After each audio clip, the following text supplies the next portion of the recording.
Bonjour à tous, Bonjour. bienvenue à ce webinaire dédié à l'outil open source SquashTM. Nous sommes ravis de vous accueillir pour cette première session exclusivement dédiée aux éditeurs de logiciels.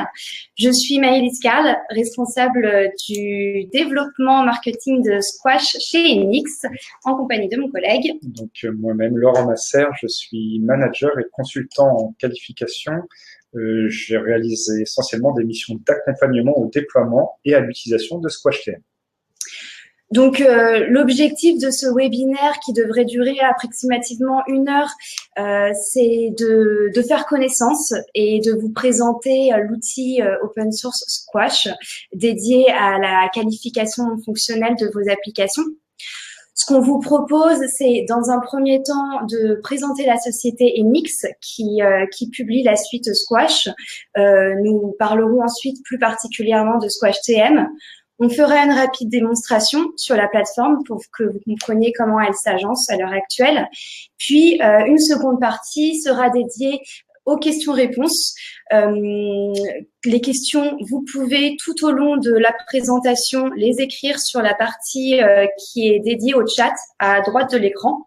N'hésitez pas, nous en prendrons note et nous reviendrons en fin de séance pour répondre à ces questions. Eh bien, commençons. Avant de commencer, on va vous envoyer une question sur le chat par rapport à votre utilisation d'outils de type gestion de patrimoine de test. Dites-nous en répondant oui, non, de manière à ce qu'on sache à quel public on s'adresse. Est-ce que vous avez déjà l'habitude d'utiliser des outils de ce genre ou non? Auquel cas, ça influera certainement sur notre présentation et notamment sur la démonstration de l'outil. Je vais donc maintenant vous présenter Enix avant peut-être de poser la question. Je vais nous mettre sur la présentation. C'est une présentation d'Enix. Nous sommes une société de services spécialisée en qualité logicielle. Nous sommes leaders dans ce domaine. Nous sommes la première SS2I française spécialisée dans ce domaine. Et nous avons un double positionnement sur lequel Mélisse va revenir. Et je t'en prie, Mélisse, prends la parole. Oui, Enix est effectivement à l'heure actuelle le leader sur le marché français en qualité logicielle grâce à un double positionnement en conseil et en réalisation de projet.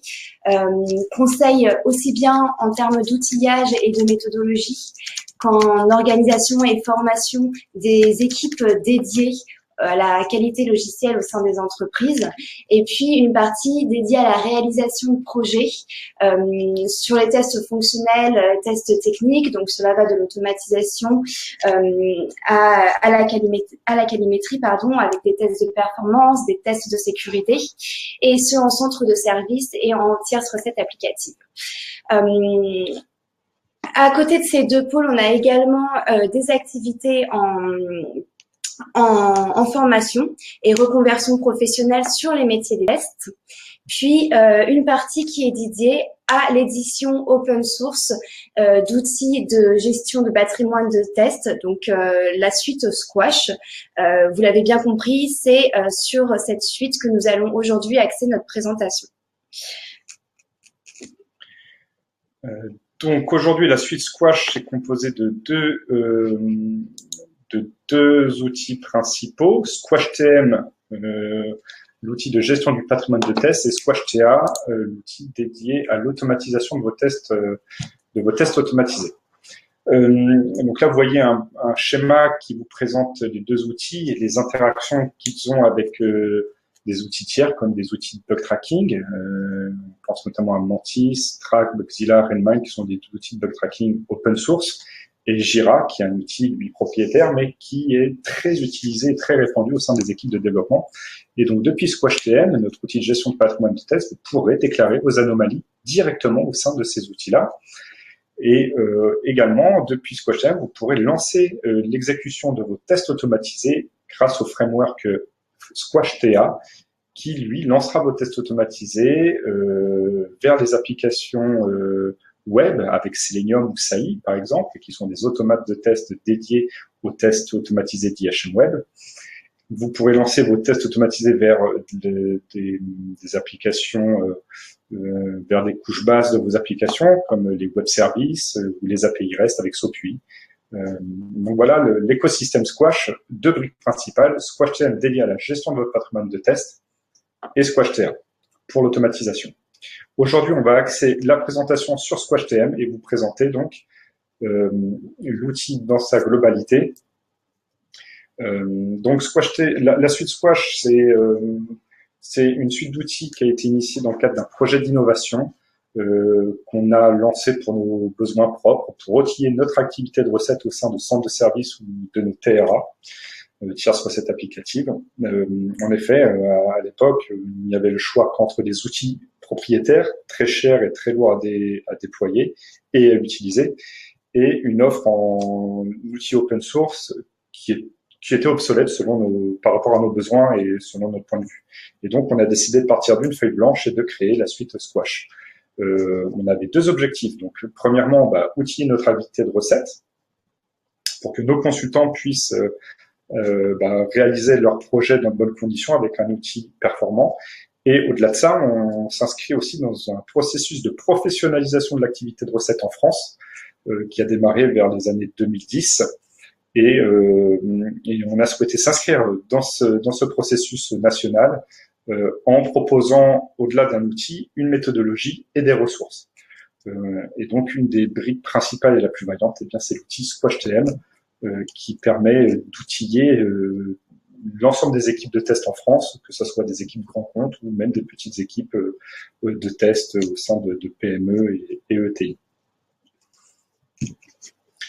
Donc, SquashTM présente plusieurs avantages. La première chose que l'on voulait en le développant, c'est que ça soit un outil intuitif et facile à prendre en main et facile à déployer.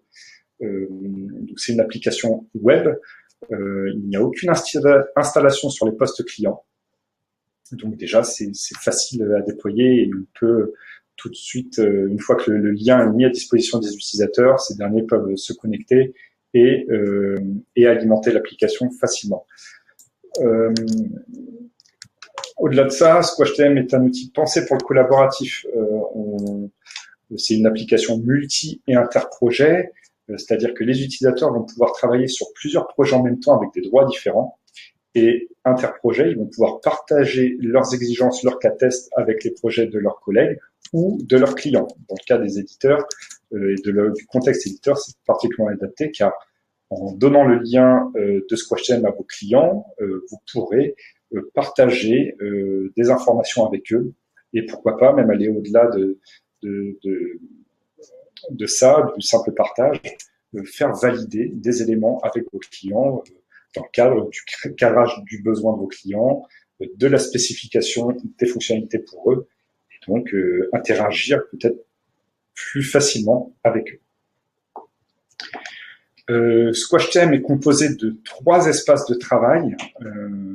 L'espace exigence, qui va vous permettre de saisir toutes vos exigences, les exigences de votre socle commun, du socle commun des fonctionnalités de vos applications, les exigences modifiées répondant aux besoins de vos clients, un espace cas test qui va vous permettre de formaliser les procédures de test pour vérifier les exigences, un espace campagne qui va lui vous permettre d'organiser vos cycles de test, et enfin SquashTM propose des fonctionnalités de pilotage et de reporting et de versionning du patrimoine de test. Comme vous le voyez sur le schéma, depuis TM, vous avez des connexions qui vous permettent de déclarer les anomalies directement depuis Squash vers les bug trackers et de lancer l'exécution de vos tests automatisés à partir du moment où vous avez connecté les 2 briques de Squash, TM et TA. OK. Donc, ce que je vous propose, c'est de passer directement sur la démo, que vous voyez la page d'accueil. Donc, lorsque vous vous connectez à Squash, vous arrivez sur une page d'accueil qui vous montre soit un tableau de bord personnalisé, soit un message d'accueil. Donc là, il faut savoir qu'on est sur notre espace de démonstration. Donc, pour ceux qui ne connaissent pas Squash, vous pourrez accéder à l'outil très facilement. On vous mettra le lien dans le chat ou par retour de mail ou dans la newsletter plus tard. Toujours est-il que dès maintenant, si vous souhaitez, vous vous capturez simplement l'URL, je ne sais pas si elle est visible, sinon vous allez sur squashtest.org et vous avez le lien vers notre démo. Là, je pense que Mélise va le lancer sur le chat dès maintenant. Je le recherche. Voilà, donc je vais vous montrer la page de connexion, celle que vous verrez. Donc là, je me déconnecte de Squash. Et donc, lorsque vous irez sur notre plateforme de démonstration, vous aurez cette page qui vous propose différents profils d'utilisation. Je vous parlais tout à l'heure qu'un utilisateur pouvait avoir un profil par projet auquel il a accès. Et donc, les profils, eux, vont vous donner des droits particuliers sur les différents projets sur lesquels vous travaillez. Donc là, je me connecte avec le compte de la démonstration. Et donc là, vous allez voir, je vais accéder à Squash. Là, on tombe sur la page d'accueil, qui est la page par défaut.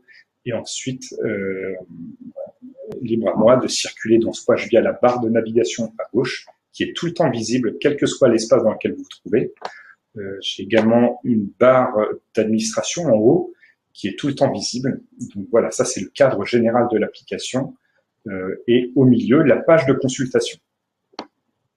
Ce que je vous propose, c'est de démarrer une rapide démonstration en partant du principe qu'on est un testeur et que on va, dans un premier temps, suivre le processus de recette qui commence généralement par la phase de conception des exigences. Et donc, pour ce faire, eh bien, je me rends immédiatement dans l'espace exigence. Donc là, voilà, je viens de cliquer sur le bouton espace exigence. Vous voyez que chacun renvoie vers les 3 espaces de travail que je vous ai cités tout à l'heure. À chaque espace est associé une couleur. Ça permet donc à l'utilisateur de ne jamais être perdu. Lorsque vous voyez les boutons s'afficher en bleu ou en vert, vous savez très vite dans quel espace vous vous trouvez. Quand je suis en bleu, c'est l'espace exigence. Quand c'est vert, eh bien, c'est l'espace cas test. Et quand c'est violet, c'est l'espace campagne. Donc là, déjà, ça vous permet de bien savoir où vous vous trouvez. Enfin, sur la présentation générale de l'application, là, vous avez l'ergonomie de travail. Donc là, vous voyez bien les barres de navigation qui sont tout le temps visibles, quel que soit l'espace où je me trouve. Et donc, chaque espace de travail va vous proposer une arborescence qui va vous permettre de naviguer entre vos différents projets, symbolisés par les barres noires. Donc, le projet, c'est le niveau le plus haut dans la hiérarchie organisationnelle de Squash et de l'arborescence. Vous ne pourrez pas faire de dossier de projet, mais voilà, vous allez pouvoir faire des projets mutualisés entre eux si vous le souhaitez. L'arborescence propose sa propre barre d'outils. Elle est commune à tous les espaces. Elles ont bien entendu différentes actions en fonction de l'espace dans lequel vous vous trouvez. Là, par exemple, le bouton de création va me permettre de créer des exigences et des dossiers. Dans l'espace cas de test, ce bouton va me proposer de créer des dossiers et des cas de test, et ainsi de suite. Dans chaque espace, vous allez avoir des éléments cibles que vous pourrez créer ou non. Des boutons de copier-coller, savoir que Squash est une application READ qui propose eh bien les raccourcis CTRL-C, CTRL-V, des sélections multiples avec la touche CTRL, la touche SHIFT. Vous allez pouvoir également glisser, déposer vos éléments d'un projet à un autre. Là, par exemple, vous voyez, je viens de déplacer une exigence du projet 1 vers le projet 2.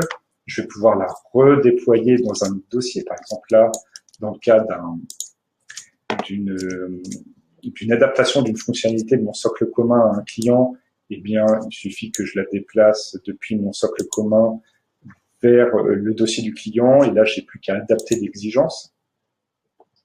Là, je clique sur une exigence. Par exemple, là, vous voyez la page de consultation d'une exigence. Donc là, si j'ai besoin de la modifier par rapport à mon client qui a un besoin particulier, et d'ajouter, par exemple, à sa page d'administration une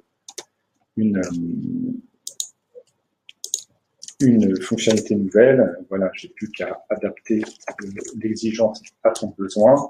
Et comme ça, je centralise au sein de mon projet à la fois les exigences de mon socle commun, les exigences communes de mon application à tous mes clients, et des exigences spécifiques par client. Donc ça, c'est quelque chose que Squash vous permet de faire.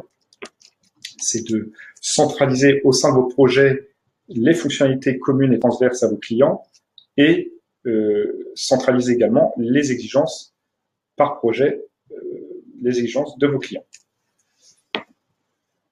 Alors ça, c'est une organisation qu'on vous propose, qu'on a préparée pour la démonstration, mais vous pouvez tout à fait imaginer d'autres façons d'organiser votre référentiel. Par exemple, faire un projet pour vos exigences communes, ou pour vos cas tests communs, et puis un projet par client et par application et par client. Bref, tout est. Squash propose un socle un socle de fonctionnalités très ouvert qui vous permet d'adapter l'outil à votre contexte. Donc là, là, ce que vous voyez, j'ai sélectionné une exigence dans l'arborescence et à droite, j'ai la page de consultation. Donc, à chaque fois, vous aurez cette ergonomie dans chaque espace. Là, je peux masquer également l'arborescence pour un confort d'utilisation. Donc là, au niveau des exigences dans Squash, c'est un élément relativement simple. Vous allez pouvoir, pour chaque exigence, associer des informations générales, une référence pour l'organiser dans l'arborescence, un statut qui va vous permettre de vous inscrire dans un processus de validation des exigences avec votre MOA ou bien avec vos clients en fonction de votre politique de communication avec eux. Derrière ce statut, il y a un mini workflow et des règles de gestion. Par exemple, pour vous donner une idée, lorsque je suis au statut à approuver, je ne pourrai plus apposer de modifications sur mon exigence, il faudra que je rétrograde au statut à approuver. Donc là, ça permet vraiment de s'inscrire dans un processus de validation des exigences et de contrôle de celle-ci par le responsable de la validation. Ensuite, vous avez un bloc attribut qui va vous permettre d'associer à chaque exigence des attributs divers et variés. On en fournit 2 par défaut dans le bloc, à savoir la criticité et la catégorie. La criticité, c'est un élément essentiel selon nous, car c'est celui qui va vous permettre de orienter votre effort de test. Et la catégorie, c'est pour avoir finalement une gestion assez fine de vos exigences par grand groupe d'exigences. Généralement, on identifie les exigences fonctionnelles, celles qui portent sur les fonctionnalités de vos applications, et les exigences non fonctionnelles, celles qui sont en dehors des fonctionnalités de vos applications, mais qui ont pour trait soit l'infrastructure, soit des exigences de réseau ou de performance. Et donc là, vous allez pouvoir, grâce aux listes déroulantes, bien sélectionner la catégorie qui convient. Là, les champs que vous voyez sont des champs par défaut. Vous pouvez tout à fait modifier les listes que vous voyez ici par des listes personnalisées ou bien enrichir la liste des attributs en ajoutant des champs personnalisés. Par exemple, pour vous donner une idée, on pourrait très bien rajouter un champ personnalisé source pour identifier la source depuis laquelle l'exigence est extraite. Voilà donc pour les attributs. Le champ description, lui, qui permet de décrire en détail l'objectif de test, parce que l'exigence, qu'est-ce que c'est? C'est bien vos objectifs de test, ou les objectifs à vérifier par les tests.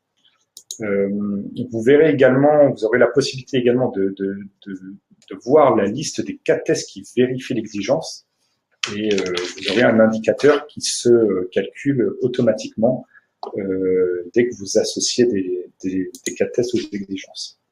Enfin, sur cette page, vous voyez, vous avez un historique des modifications qui vous permettra de suivre le détail des modifications. Vous saurez qui a fait quoi et quand. Ça, c'est important lorsque vous avez un processus de validation mis en place. Voilà, je passe sur les fonctionnalités de version parce que j'aborderai ce point grâce à la fonctionnalité de versionning du référentiel dont je vous parlerai en fin de démonstration. Donc voilà, une fois que vous avez formalisé vos exigences, vous avez la possibilité d'avoir un tableau de bord qui se calcule automatiquement, que vous voyez à droite. Là, je masque l'arborescence pour un meilleur confort. Donc là, ce tableau de bord se génère automatiquement. Il se rafraîchit soit automatiquement lorsque vous le voyez pour la première fois, soit en cliquant sur ce bouton lorsque vous avez effectué des modifications sur vos exigences. Ces tableaux de bord, vous en aurez dans chaque espace. Je reviendrai sur chacun d'entre eux pendant la démo. En tout cas, pour les exigences, celui-ci est très pratique parce qu'une fois que vous avez formalisé vos exigences et cas de test, vous allez savoir celles qui ne sont toujours pas couvertes par des cas de test. Donc ça, c'est très pratique. Ce tableau de bord, lorsque vous allez cliquer sur une portion, elle va vous renvoyer vers un moteur de recherche, et donc ça va vous donner automatiquement le résultat, et donc toutes les exigences qui ne sont pas couvertes par des cas de test, et là vous n'avez plus qu'à cliquer sur chaque bout de ligne pour ensuite effectuer le lien. Donc là, il suffit d'aller chercher le cas de test dans l'arborescence de cas de test. Là, j'associe n'importe quoi, c'est pour la démo. Voilà, et donc une fois que vous faites ça, vous cliquez sur les boutons retour.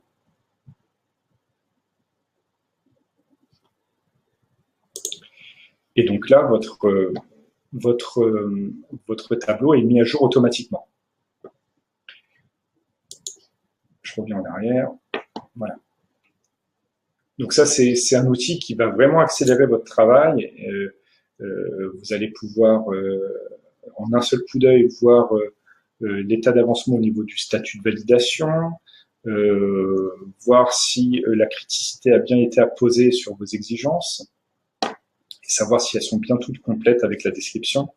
Je reviendrai sur, enfin, les deux derniers indicateurs sont relatifs à la couverture des exigences par les cas de test, et notamment via la validation, le statut de validation des cas de test. Vous allez savoir si des exigences réparties par criticité ont été validées par des cas de test en succès ou en échec. Donc ça vous donnera un état des lieux du niveau de qualité de votre application à l'issue de la recette, lorsque vous aurez fini votre campagne d'exécution des tests. Et donc voilà, ça c'est un outil très pratique qui permet de suivre l'état d'avancement de votre conception. Et donc là, une fois que vous avez fini donc, vos exigences, vous passez à l'élaboration des cas de test. Alors, dans la vraie vie, hein, quand on n'est pas en démonstration, généralement, on formalise à la fois l'exigence et en même temps le cas de test pour pouvoir faire le lien immédiatement entre les deux et ne pas avoir ça facilite du coup la maintenance de la conception de notre patrimoine, et ça fait gagner beaucoup de temps. Toujours est-il que lorsque vous êtes dans l'espace cas de test, vous avez le même tableau de bord qui va vous aider et vous assister dans vraiment l'élaboration de votre patrimoine et vous faciliter le lien entre exigences et cas de test. Donc là, à proprement parler, on est dans le cœur du logiciel. Hein. L'élément cas de test est quand même quelque chose de très important dans Squash. Il est composé de 3 éléments majeurs, un prérequis, des conditions d'exécution. Donc là, c'est de la saisie. Vous saisissez les informations nécessaires à l'exécution de votre test. Vous allez avoir également le script de test, donc les étapes à réaliser par votre testeur. On est organisé en action et résultat attendu, c'est quelque chose de relativement classique. Le résultat attendu, vous devrez le vérifier par rapport au résultat observé sur votre SUT. Donc là, dans ce tableau, vous allez pouvoir réordonner les pas comme vous le souhaitez, faire du copier-coller de pas de test. Vous allez pouvoir également ajouter des paramètres à vos étapes, ce qui va vous permettre bien du coup d'associer des jeux de données aux paramètres et donc d'instancier avec un seul cas de test plusieurs contextes de données et donc faciliter par exemple la création de cas de test passants et non passants. Vous n'aurez plus besoin de réécrire 2 fois le même cas de test, il suffira simplement d'utiliser la fonctionnalité de jeu de données pour mettre des données passantes ou des données non passantes. Pareil, ça vous permettra facilement de formaliser un cas de test nominal et un cas de test alternatif grâce à cette fonctionnalité. Et enfin, cette fonctionnalité va vous permettre de rationaliser le nombre de cas de test. Et bien, vous voyez tout de suite le bénéfice. Avec un seul cas de test, je couvre plein de contextes de données différents et je n'ai écrit qu'un seul cas de test. Voilà pour les éléments de base. Je vous ai pas dit, mais en effet, vous pouvez ajouter des pièces jointes à tous les éléments de Squash, que ce soit les projets, les exigences, les cas de test. Là, si je reviens sur les informations générales, là, on voit par exemple les exigences qui sont couvertes par ce cas de test-là. Il suffit que je clique sur le lien ici pour vérifier l'exigence, pour la voir immédiatement. J'ai une autre fonctionnalité intéressante qui est d'appeler un cas de test, ce qui me permet de formaliser des cas de test de bout en bout, des cas de test scénario métier, où je vais finalement, au sein d'un cas de test, appeler d'autres cas de test pour formaliser un processus métier, un cas d'utilisation métier. Je vais vous montrer appel de cat test. Voilà. Donc là, j'ai fait un cat test d'authentification où j'appelle le cat test de connexion, où on a et qui contient lui-même des jeux de données. Donc, on peut vraiment faire des choses très sophistiquées et grâce à ces fonctionnalités-là, faire des cas tests unitaires sur chaque fonction et également faire des cas tests d'utilisation, des cas d'utilisation qui vont passer par plusieurs fonctions. Vous n'aurez pas besoin de réécrire les fonctionnalités ou les cas tests, vous aurez qu'à les appeler directement dans le cas test aussi. Je reviens sur le tableau de bord. Donc celui-ci, il est évidemment à mettre en regard avec l'arborescence. Là, vous voyez que l'arborescence donne beaucoup plus d'informations dans l'espace exigence. Je vais voir que le statut de validation des cas-tests grâce au pastis de couleur. Je vais voir celui qui n'a pas d'exigence grâce à la petite coche blanche, à sa présence ou non. Je vais voir l'importance grâce aux flèches de couleur à gauche. Et enfin, lorsqu'un cas-test n'aura pas d'étape de test de renseigner, à la place de la pastille, j'aurai un panneau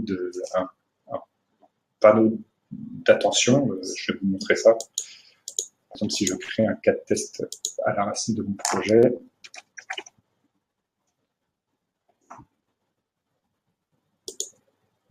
vous voyez, celui-ci apparaît avec un petit panneau attention, point d'exclamation.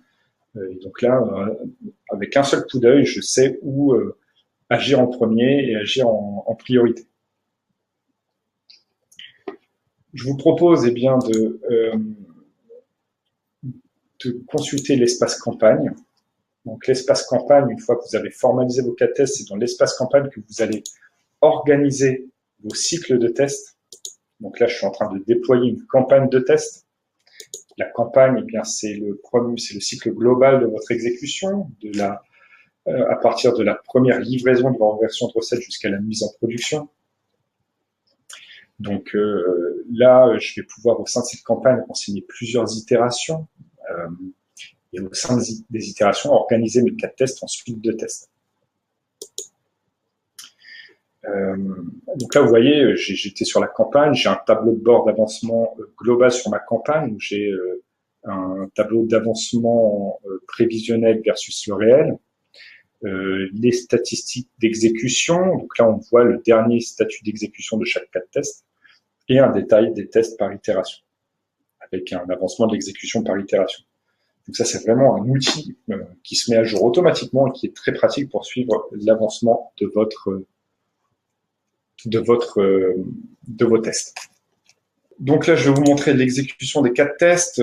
Pour ceux qui connaissent pas, bon, voilà, là je suis sur le plan d'exécution de mon itération. C'est là que je vais associer les cas de tests à exécuter. Donc là, ce qu'on fait, c'est qu'on associe des photos de cas de test. Enfin, on associe les cas de test, mais lorsque je vais lancer l'exécution, ça fera une photo du cas de test dans l'état dans lequel il est, dans mon espace cas de test.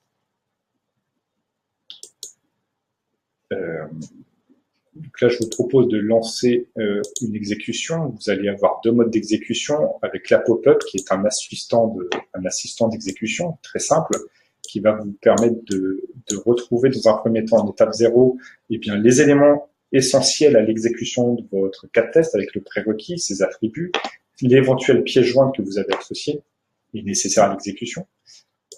Et lorsque vous cliquez sur le bouton commencer, c'est à ce moment-là que démarre l'exécution en vous présentant la première étape, l'étape 1. Et puis, vous allez pouvoir naviguer entre elles grâce à ces flèches ou bien apposer directement un statut grâce au bouton d'accès rapide, comme celui-ci. Là, je viens d'apposer le statut succès à l'étape 1 et automatiquement, je passe à l'étape 2. Je vais avoir également une liste déroulante qui va me permettre d'apposer un statut et de rester sur la page que je consulte pour, par exemple, dans le cas d'un échec d'un blocage, eh bien, déclarer une anomalie au moment où je la rencontre. Là, je me connecte à mon bug tracker. Pour votre information, là, nous sommes connectés à un Jira. On aurait pu être connecté à un Redmine, à un Mantis, à un Bugzilla ou à un Trac. On se connecte à l'ensemble, la majorité des bug trackers déjà open source et les plus utilisés.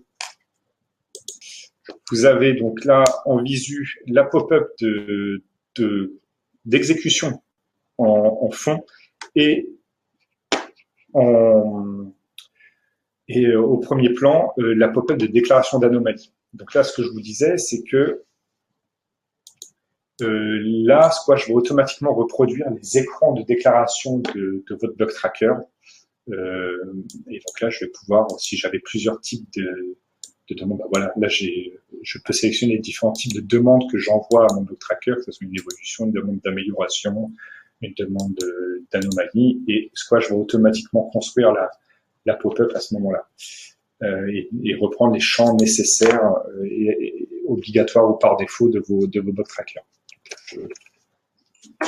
Je termine la déclaration à des fins de démo. Voilà, donc là, un petit laïus sur la description. Squash va automatiquement remplir ces informations, à savoir le nom du cas test et puis l'URL d'accès à la page d'exécution. Ça, c'est important car ça va permettre au defect manager ou au correcteur de savoir exactement toutes les informations relatives à l'exécution. Il va voir les différentes étapes qui ont été réalisées, voir les éventuelles captures d'écran inscrites dans les commentaires, dans les pièces jointes, et donc ça va accélérer normalement son travail. Et donc là, vous n'avez plus qu'à compléter avec la description de l'anomalie rencontrée.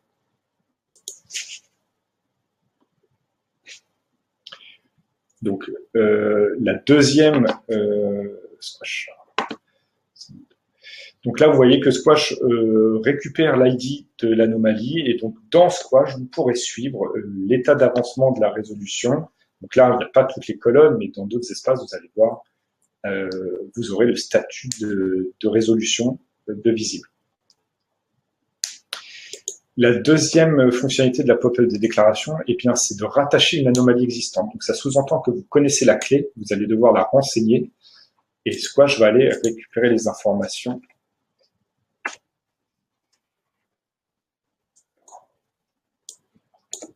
Si je fais Squash,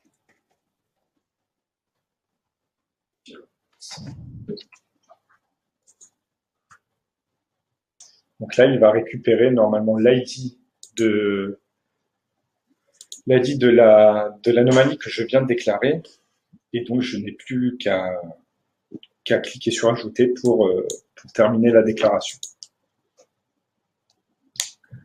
Voilà, donc là j'ai terminé l'exécution de mon cas de test. Là je passe à l'étape suivante, je termine, voilà. Une fois que l'exécution est terminée, eh bien la pop-up se ferme et vous retrouvez le statut global d'exécution au niveau du plan d'exécution, le tableau de bord qui se met à jour au fur et à mesure de votre exécution, et vous verrez si vous êtes en avance ou en retard en fonction de la partie violette qui recouvre le bleu ciel ou non.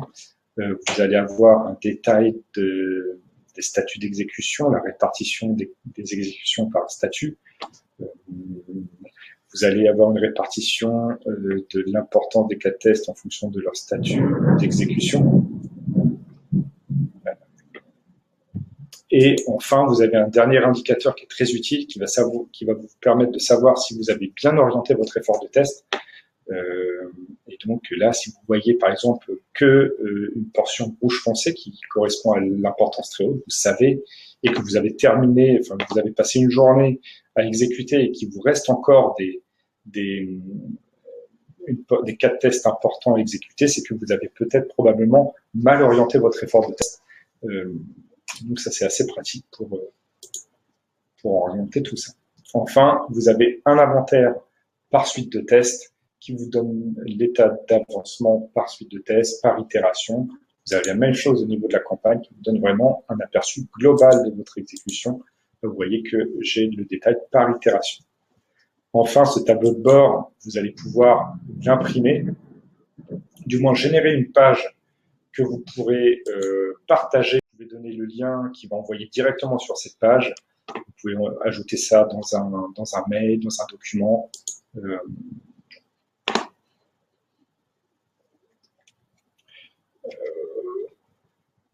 Voilà. Je reviens sur Squash. Donc voilà, une fois que vous avez exécuté votre campagne, eh bien, le tableau de bord des exigences va se mettre à jour et que vous verrez eh bien, si vos exigences ont bien été validées par des cas de test en succès, et vous allez savoir, vous allez avoir une répartition par criticité. Donc, avoir un bon aperçu de manière automatique sur le niveau de qualité de votre version. On parlait tout à l'heure du versionning. Je vois que c'est une question des auditeurs. SquashTime va vous permettre de versionner votre patrimoine de test grâce à la fonction des jalons. Donc c'est accessible via l'espace Mon compte, et puis il faut l'avoir configuré par projet. Vous allez pouvoir passer entre un mode référentiel ou un mode jalon. Dans ce mode jalon, vous allez pouvoir eh bien, versionner vos référentiels selon vos besoins. Donc là, par exemple, j'ai ajouté un jalon de version de l'application Webinar. Et lorsque je vais cliquer, donc là, par exemple, je suis en version 2.0. C'est la dernière version. Et là, j'ai toutes ces fonctionnalités-là qui ont été renseignées. Mais je peux versionner tout ça et avoir un historique de ce qui a été réalisé. Bon, par exemple, en version 1.0, j'ai pas toutes ces fonctionnalités-là. Vous allez voir. Là, par exemple, vous voyez que les dossiers sont vides. Alors, c'est normal parce que à l'époque de la version 1.0, j'avais créé que le dossier 0.1 authentification et habilitation, le niveau 2 menu navigation, il n'y avait que ces fonctionnalités-là sur la 1.0. Au fur et à mesure des versions, vous allez voir que les choses s'enrichissent. Là, par exemple, je passe à la version 1.x et c'est là que nous avons rajouté les fonctionnalités de gestion des élèves.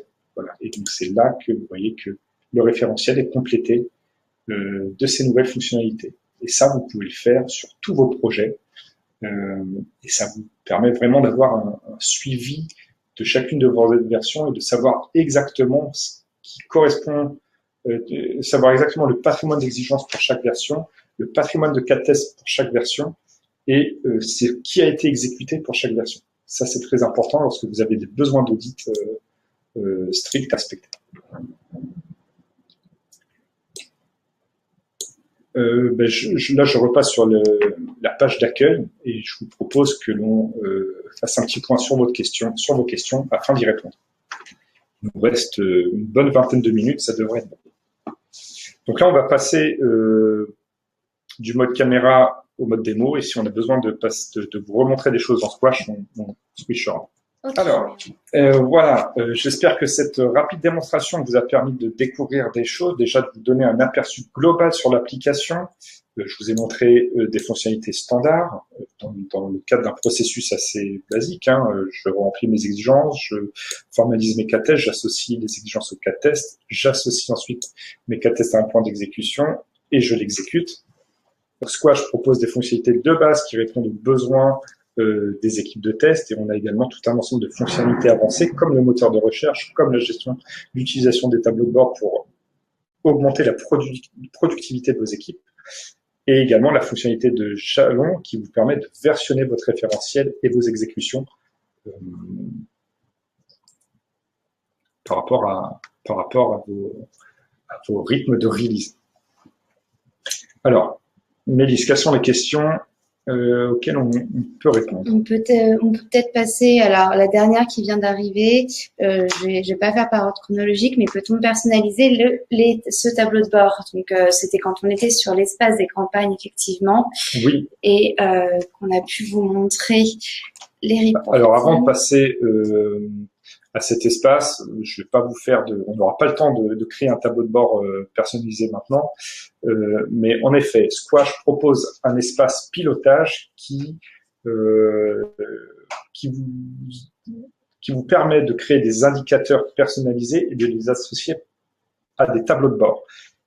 Et ces tableaux de bord, vous pourrez les associer et remplacer les tableaux de bord par défaut dans chaque espace, ou bien les utiliser comme favoris au niveau de la page d'accueil. On va vous montrer ça tout de suite. Mélisse va nous passer sur SquashTM. Dans les boutons du bas, c'est celui-ci, espace pilotage. Et donc c'est ici, vous allez retrouver votre arborescence de projet. Et c'est là que vous allez...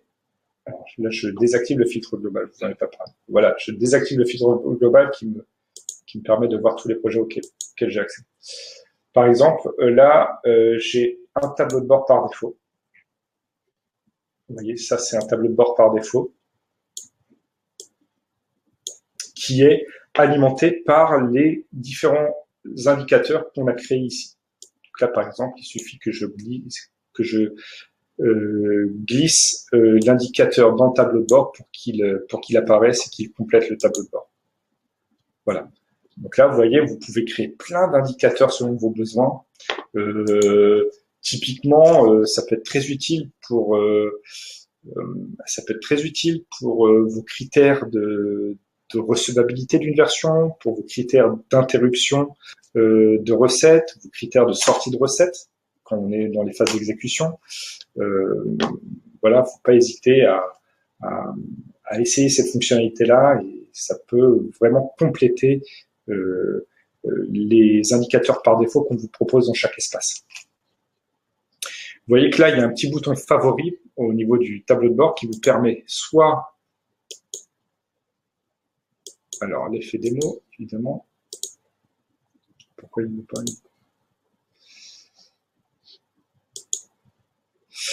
vous avez un petit bouton favori qui vous dit, voilà, est-ce que vous voulez apposer ce tableau de bord au niveau de la page d'accueil, donc il va apparaître à ce niveau-là. D'accord? Lorsque vous cliquez sur favori accueil, ça va afficher le tableau de bord que vous avez créé à ce niveau-là. Ou bien, lorsque vous sélectionnez exigence, cas test ou campagne, eh bien, ils apparaîtront en lieu et place des tableaux de bord standards mis à disposition. Voilà, ils apparaîtront à la place de ces tableaux de bord-là. J'espère avoir répondu à votre question. Comment les jalons interagissent le versionning des exigences? Comment ça impacte les exigences? Alors, ce que les jalons permettent, c'est bien de versionner votre référentiel. Donc, en gros, en fonction du jalon dans lequel vous vous trouvez, quand vous allez créer des exigences, elles seront automatiquement associées au jalon que vous consultez. Après, pas d'inquiétude, lorsque vous repassez au mode référentiel, vous allez voir tout ce que vous avez créé comme exigence dans votre projet. Quand on dit exigence, c'est également cas de test et campagne. Vous pouvez tout versionner. Quand on dit versionner le référentiel, ça versionne les exigences, les cas de test et les campagnes du projet. Et donc, tout simplement, ensuite, soit les exigences appartiennent à un jalon ou à plusieurs. Et vous avez la possibilité, ensuite, vous avez des fonctionnalités avancées avec les jalons, qui est de dupliquer un jalon, et donc de dupliquer les éléments qui s'y trouvent, ou sinon de synchroniser un jalon avec un autre. Voilà. Pour répondre à la dernière question qui vient d'être posée, évidemment, on peut prévoir des sessions de démo qui soient plus personnalisées. On vous enverra de toute façon à la suite de ce webinaire un mail avec notre contact, le lien pour la rediffusion de la présentation et également le fichier PDF que nous avons partagé avec vous en début de séance. Donc, aucun souci de ce côté-là. Il me semble que nous avions également une question sur la modification des anomalies existantes. Oui, je l'ai retrouvée ici. Est-ce qu'il est possible de modifier une anomalie existante, ou peut-on uniquement en créer une nouvelle? Alors, alors je sais pas, vous avez peut-être pas vu la démo, mais dans la démo, j'ai abordé ce point-là. La pop-up de déclaration d'anomalie va vous permettre soit de rattacher une anomalie existante, mais vous ne pourrez pas la modifier. Donc ça répond à votre première question. Est-ce que je peux modifier une anomalie existante dans SquashTM? Non, ça non, vous pourrez juste la rattacher et vous pourrez également déclarer une nouvelle anomalie depuis SquashTM.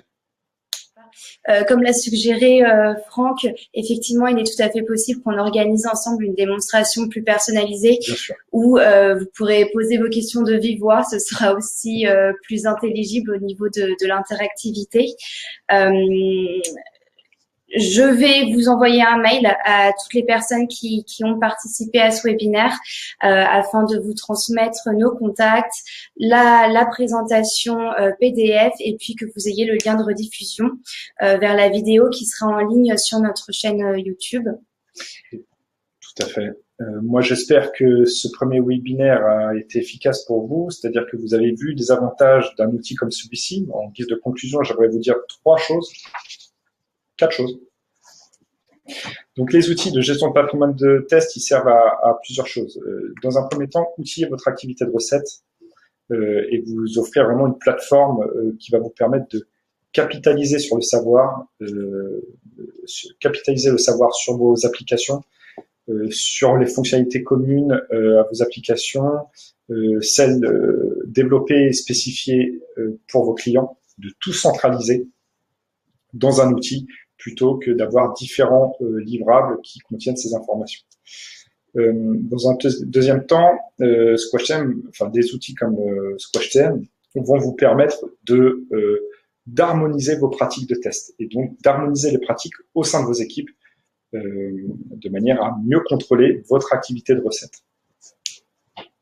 Enfin, SquashTM va vous permettre de mieux partager également les informations entre équipes. De par ce côté centralisateur, tout le monde peut avoir accès au projet. Les utilisateurs vont pouvoir partager des exigences et des cas tests entre projets. Des équipes vont pouvoir voir le travail d'autres équipes et donc ça permet une meilleure émulation entre vos équipes ou entre les personnes dédiées à l'activité de test. Enfin, via son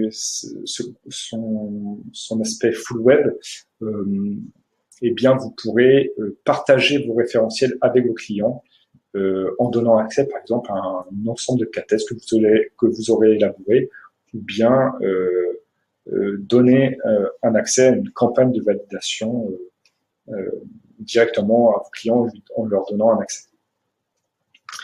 Donc voilà, j'espère que cet webinaire a répondu à certaines de vos interrogations.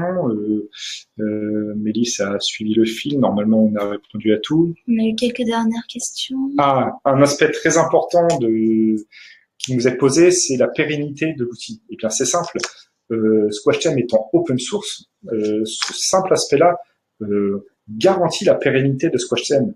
C'est-à-dire qu'en effet, on est dans un mode open source éditeur, mais si un jour Enix n'est plus capable de maintenir l'outil, de toute manière, on publie le code de SquashTM en ligne, c'est accessible à tout le monde, et libre à n'importe qui de reprendre le développement de l'outil et de l'améliorer si nécessaire si Enix n'existe plus. Donc ça, le côté open source de SquashTM garantit de fait sa pérennité. C'est le grand intérêt de l'open source et c'est d'ailleurs pour ça qu'aujourd'hui l'open source reçoit beaucoup d'intérêt du public. Et bien c'est que contrairement à un outil propriétaire dont le code n'est pas libre, dont le code n'est pas disponible, et bien lorsque l'entreprise qui est derrière fait faillite ou ne soutient plus l'outil, personne ne peut le reprendre à son compte et l'améliorer et le faire évoluer. Et c'est pour ça que l'open source a beaucoup de succès aujourd'hui, c'est que si l'entreprise qui est derrière fait défaut, eh bien les utilisateurs pourront toujours reprendre le code, soit faire développer par une équipe tierce, soit prendre pour son compte le développement et l'amélioration d'outils pour ses besoins. Mélisse, est-ce qu'on a répondu à toutes les questions ? Alors, eh bien, il me semble, dernière question encore qui était, avant-dernière question qui nous avait été posée, pardon, c'est prévu pour des équipes de combien de personnes? Bah écoutez, c'est simple, SquashTM est open source et gratuit. Donc on a plusieurs distributions. Une distribution open source est gratuite. Donc il suffit de vous connecter à notre site. Vous pouvez téléchargez l'outil et vous n'avez aucune limitation en nombre d'utilisateurs. C'est-à-dire que vous l'installez sur votre poste, vous en faites bénéficier vos clients et vos utilisateurs. Ensuite, on a 2 distributions commerciales. On n'avait pas prévu d'en parler, mais dans ce cas-là, je vous propose plutôt de prendre contact avec nous en dehors de ce webinaire pour qu'on vous présente notre offre. Et puis peut-être le cas échéant, on fera un webinaire dédié à cet aspect-là. Et donc après, tout dépend de vos besoins en la matière, mais on a différentes offres autour de l'outil. Eh bien, c'est bon. Écoutez, un grand merci. 4 minutes, oui. Je crois qu'on s'attendait pas à avoir autant de questions. Et on est très satisfait de ce premier webinaire. On a eu du monde, de l'interaction. Pour nous, c'était le premier spécial éditeur. À l'avenir, n'hésitez pas à envoyer vos besoins, démos. Exactement, toutes les questions que vous pouvez vous poser, donc qui sont liées plus personnellement à vos besoins, et puis évidemment d'avoir également vos retours quant au webinaire sur d'autres sujets que vous aimeriez aborder, sur d'autres points que vous avez qui vous ont plu ou que vous aimeriez améliorer. Donc oui, pour répondre à encore des questions qui arrivent, on a prévu de faire d'autres webinaires et en effet, il y aura dans l'avenir un webinaire dédié à SquashTA. De toute manière, même sur SquashTM, on va en faire d'autres sur des aspects plus particuliers, peut-être la gestion des exigences, la gestion des cas tests, bref. On en a d'autres dans notre poche, d'autres webinaires sont à venir. Merci à tous, très bonne soirée et puis à très bientôt pour un prochain webinaire. Au revoir. Au revoir.